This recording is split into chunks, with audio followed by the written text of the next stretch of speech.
மடங்காக பல மடங்காக பெற்றுத்தரக்கூடிய ஒன்று. ஆகவே அதை நீங்கள் பொறாமைக்காக ஆக்கிக் கொள்ளலாம். அந்த பொறாமையின் வெளிப்பாடு நீங்கள் நன்மையை அடையணும், நன்மையின் பக்கம் விரையணும். அதுதானே தவிர வேற ஒன்று கிடையாது. உஸ்மான் ரலியல்லாஹு அன்ஹு அவங்க பேரு, சஹாபாக்கள் அவங்களுக்கு வச்ச பேர் என்னன்னு பட்ட பேரு கனி. உஸ்மானே கனி நாம கேள்விப்பட்டிருப்போம். கனினா என்னங்க? செல்வந்தன், பணக்காரன். சஹாபாக்கள் வச்சாங்க, ஏன் வச்சாங்க, எதுக்கு வச்சாங்கன்னு நம்ம ஆய்வு செஞ்சா பொருளாதார ரீதியாக செல்வந்தர் தான், மாற்ற கருத்து இல்லை. ஆனா அதுக்காக சஹாபாக்கள் வைக்கல.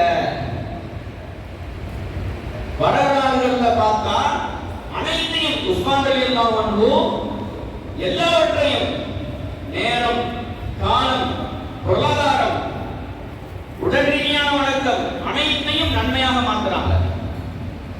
உச்சபட்சமா சொல்ல போனா உதாரணமாக கிப்லத்தைனுக்கு பக்கத்துல ஹிஜ்ரத்துக்கு பின்னாடி ஒரு கிணறு, நம்ம எல்லாத்துக்கும் தெரிஞ்ச சம்பவம் தான்.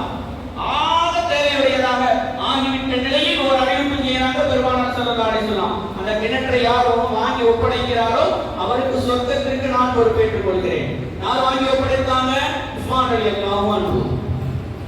ஒப்படைத்து விட்டு அப்படியே போயிடல. இதுதான் மிகவும் கவனிக்கக்கூடிய செய்தி.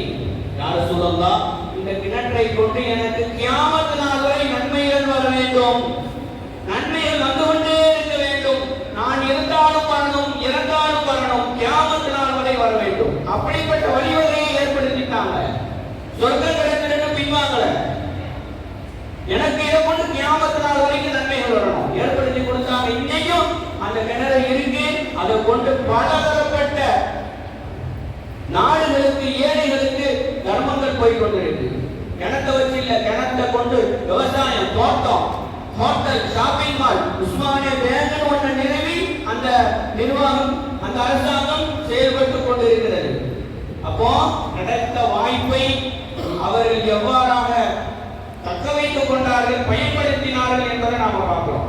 இன்னொரு உதாரணம், தபூக் போர் நடக்கக்கூடிய நேரத்துல அறிவிப்பு செய்யறாங்க பெருமானார் ஸல்லல்லாஹு அலைஹி வஸல்லம் அவங்க போருக்காக நிதி திரட்டுங்கள்.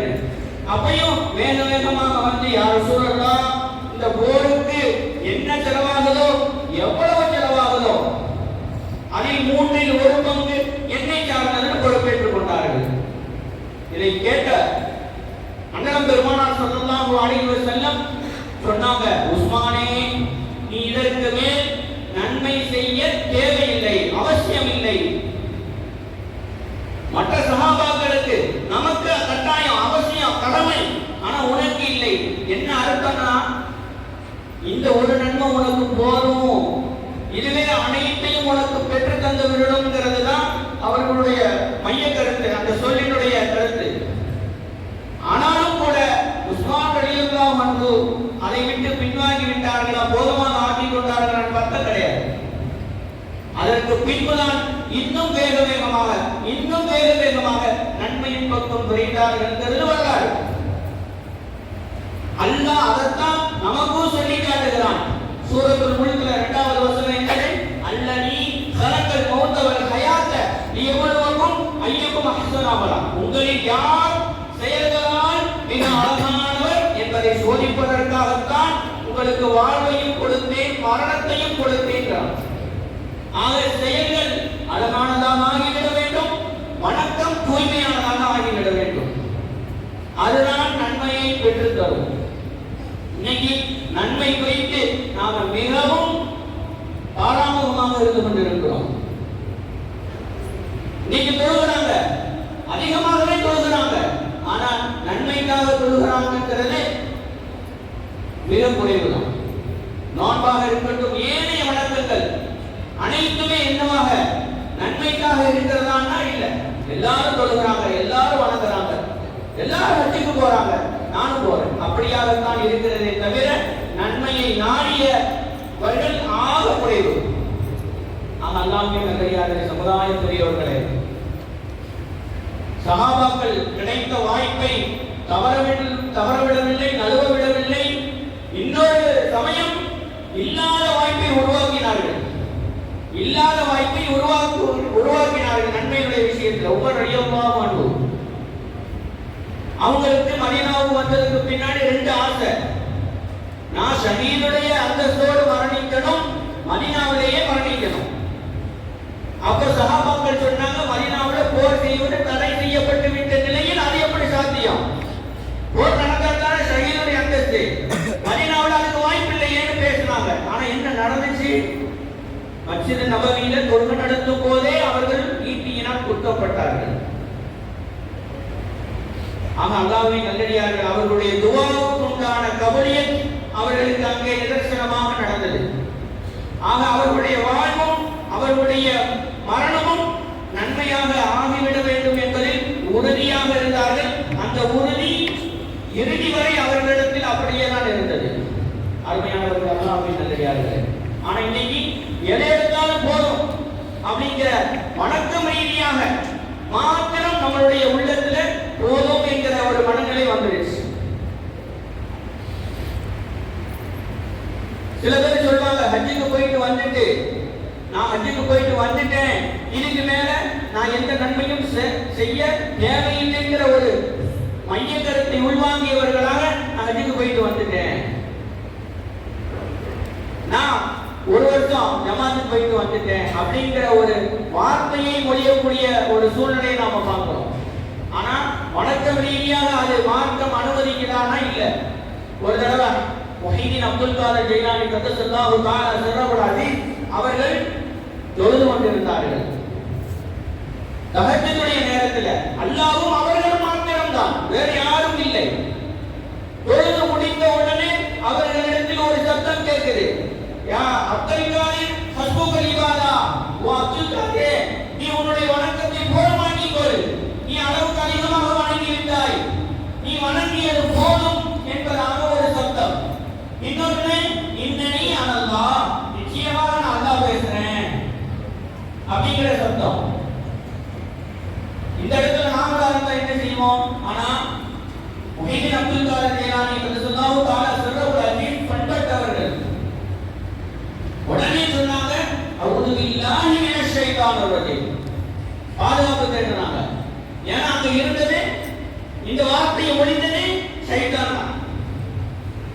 அவன் என்ன நினைச்சானா, மூசா அலைஹிஸ்ஸலாம் அவங்கள பார்த்து அல்லாஹ் இப்படித்தானே சொன்னான், இன்னனி அனல்லாஹ் தானே சொன்னான், அதையே நாம இவர்கள்ட்ட பயன்படுத்துவோம். நம்ம கிட்ட அவனுடைய சூழ்ச்சி, அவனுடைய தந்திரம் சாத்தியக்கூறுகளாக அதிகமாக இருக்கு. அவனுக்கு எந்த சிரமமும் நாம கொடுக்கல. நம்ம தொழுது முடிக்கிறோம், 4 ரக்காயத்து, அதுல நன்மை கிடைக்குமான கேள்விக்குறிதான். ஏன்னா அவனுடைய சூழ்ச்சி அந்த தொழுகையில அப்படித்தான் இருக்கு. உடல் இருக்கு, உள்ளம் எங்க இருக்கு? அல்லாஹ்வின் நல்லடியார்களே, அதே வேலையை தான் ஷைத்தான்ல செஞ்ச உடனே அவர்கள் பாதுகாப்பு தேடினார்கள். ஷைத்தான் அதிர்ந்து போயிட்டான். கேட்டா, நீங்கள் என்னை எவ்வாறு கண்டு கொண்டீர்கள், எப்படி கண்டுபிடித்தீர்கள்? நீ சொன்ன சலுகை, நீ கொடுத்த அந்த ஆஃபர், என்னுடைய முப்பாட்டனார் பெருமானார் ஸல்லல்லாஹு அலைஹி வஸல்லம் அவர்களுக்கு கிடைக்கப்பெறாத, தரப்படாத நிலையில் எனக்கு மாத்திரம் எப்படி சாத்தியம்? நீங்க வணங்கியது போதுங்கிற சலுகை பெருமானார் ஸல்லல்லாஹு அலைஹி வஸல்லம் அவர்களுக்கே கிடைக்கலையே. அவர்களை பார்த்து அல்லாஹ் திருமறையில வஅபுது ரப்பக ஹத்தா யதியல் யகீன் என்பதாக கட்டளையிட்டு இருக்கிறான். என்ன சொல்ல வர்றான்? நபியே நாயகமே, நீங்கள் என்னை வணங்கிக் கொண்டே இருங்கள், யகீன் மௌத் வரும் வரை, நீங்கள் மௌத்தாகின்ற வரை நீங்கள் என்னை வணங்கிக் கொண்டே இருங்கள் என்பதாக அல்லாஹ் அவர்களை பார்த்து சொல்லக்கூடிய தருணம். இந்த சலுகை எனக்கு மாத்திரம் எப்படி சாத்தியம்? ஆக நபியை பார்த்து அவர்களுடைய வணக்கத்தை பத்தி நம்ம சொல்ல தேவையே இல்லை. ஆக அல்லாஹ்வின் நல்லடியார்களே, அவர்களை பார்த்தே அல்லாஹ் இப்படி சொல்றான்ற பொழுது நாம எம்மாத்திரம், நாமளிடத்தில் எவ்வளவு நன்மை இருக்கிறது, எத்தனை வருடங்கள், எத்தனை பரமான தொழுகைகள், ஜும்மாக்கள் நாம் கடந்திருக்கிறோம், நம்மிடத்தில் என்ன இருக்கிறது என்பதை அல்லாஹ் கேட்கிறான். யாயுள்ளதீன ஆமனத்துல்லாஹ வல்தன்னுர் நஃப்சுன் மா கத்தமத் லிகத், ஈமான் கொண்டவர்களே, அல்லாஹ்வை நீங்கள் அஞ்சி நடந்து அல்லாஹ்வை வணங்குங்கள் என்று சொல்லக்கூடியவன், மேலும் நீங்கள் நாளைக்காக நீங்கள் என்ன முற்படுத்தி வைத்திருக்கிறீர்கள், எதை முற்படுத்தியிருக்கிறீர்கள் என்பதை சரிபார்த்துக் கொள்ளுங்கள். நாளைக்காக, மறுமைக்காக எதை முற்படுத்தி, நன்மையா தீமையா அந்த நன்மை எவ்வளவு இருக்கிறது என்பதை நீங்கள் சரிபார்த்துக் கொள்ளுங்கள். அப்படிப்பட்ட தருணம் இதாக இருக்கிறது. நம்மளிடத்தில் என்ன நன்மை இருக்கிறது? மறுமையை நோக்கி, அந்த நிரந்தரமான அழிவில்லாத முடிவில்லாத வாழ்க்கையை நோக்கி நாம் நகர இருக்கிறோம். அதற்கு போதுமான நன்மை நம்மளிடத்தில் இருக்கிறதா? அது வெற்றியை தேடி தரக்கூடிய வாய்ப்பாக அமைந்திருக்கிறதா என்பதை நாம் சிந்திக்கணும். ஏன்னா அல்லாஹ் திருமறையில பகிரங்கமாகவே சொல்றான், நிச்சயமாக அந்நாளில் உங்களுடைய ஒவ்வொருவருடைய நன்மை தீமையும் எடை போடப்படும். அப்பொழுது யார் வெற்றியாளர்கள் தெரியுமா? ஃபமன் ஸகுலத் மவாஸீனுஹு ஃபஉலாயிக ஹுமுல் முஃப்லிஹூன். யாருடைய நன்மையின் கணம், யாருடைய நன்மையின் எடை கனத்து இருக்கிறதோ, அதிகரித்து இருக்கிறதோ, அவர்கள் தான் வெற்றியாளர்கள். இன்னைக்கு 10th 12th ரிசல்ட் வந்துருச்சு, அந்த மார்க்கும் வந்துருச்சு. அதை வச்சுதான் அடுத்து நாம காய் நவற்றக்கூடியவர்களாக இருக்கிறோம். இதே மாதிரிதான் நம்மளுடைய நன்மை எவ்வளவு இருக்கோ அவ்வளவு சொர்க்கம். ஏன்னா ஒரு சொர்க்கம் இல்லையே, பலதரப்பட்ட சொர்க்கம் இருக்கு. சொர்க்கத்துக்குள்ள 100க்கும் மேல படித்தரங்கள் இருக்கு. அதை எல்லாம் தீர்மானிப்பது இந்த நன்மையை வச்சுதான். எனவேதான் உங்களுடைய நன்மையின் கணம் அதிகரித்து இருந்தால் உங்களுக்கு வெற்றி. எவ்வளவு அதிகரித்து இருக்கிறதோ அவ்வளவு வெற்றி. ஆக அல்லாஹ்வின் நல்லடியார்களே, இதனால் தான் சஹாபாக்கள், மூத்த குடிமக்கள், இறை நேசர்கள், அல்லாஹ்வின் நெருக்கத்தை பெற்றவர்கள் நன்மையை நோக்கி தீவிரமாக செயல்பட்டார்கள். தீவிரமாக அவர்கள் தன்னுடைய அடிகளையும் தன்னுடைய நொடிகளையும் ஆக்கிக் கொண்டார்கள் என்பதாக நாம பார்க்கிறோம். அவர்கள் நன்மையை சஹாபாக்கள், ஒரு சில சஹாபாக்கள் போய் நபிட்ட முறையிடுவாங்க, யா ரசூலல்லாஹ், நான் இருந்தாலும் நன்மைகள் வரணும், இறந்தாலும் நன்மைகள் வரணும், கபூர்ல இருந்தாலும் நன்மைகள் வரணும், அப்படிப்பட்ட வழிவகையை ஏற்படுத்தினாங்கன்னு. அவங்கள்ட்ட இல்லாத நன்மையா? அவர்கள் தொழுகாத தொழுகையா? அவர்கள் வைக்காத நோன்பா?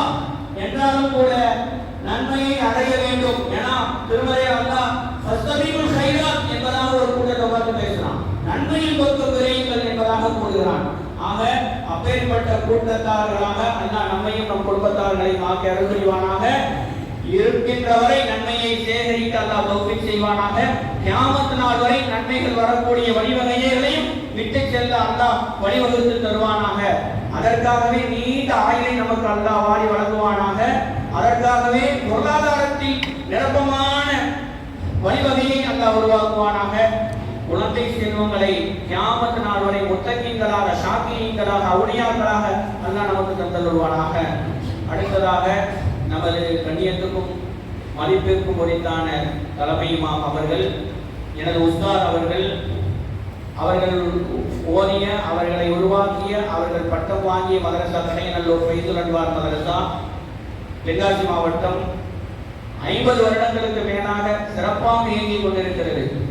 அந்த மதரசா ஹஜ்ரத் பந்தகையை போன்ற 1000க்கும் மேற்பட்ட உலமாக்களை உருவாக்கி இருக்கிறது.